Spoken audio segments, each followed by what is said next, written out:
Hello hi नमस्कार मुझे दिवाकर पुणी थर आसगली आमर छांचिया टीवी को विभिन्न तो मोबाइल स्क्रीन को मुझे जाइए बात तो सही है। आज दिन किसी खटा किसी मिठा रे कटी खास करके मेहनत अधिक आउ मीटिंग भी है आम कंपानी आज एग्रीमेंट मीटिंग थिला मीटिंग ये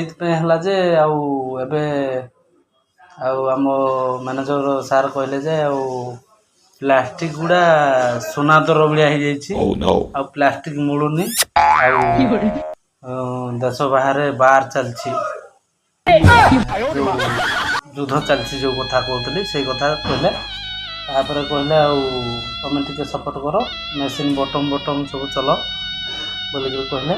तापर पिला बुझेले टे भूल पागेकरी आपर लास्ट बेल कहले तुम बाप कंपानी ना एमती कर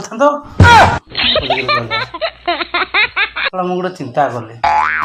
ବାପ କମ୍ପାନୀ ହେଇଥିଲେ ଏମିତି ଖଟୁଛି କି ବସିକି ଖାଇଥାନ୍ତି।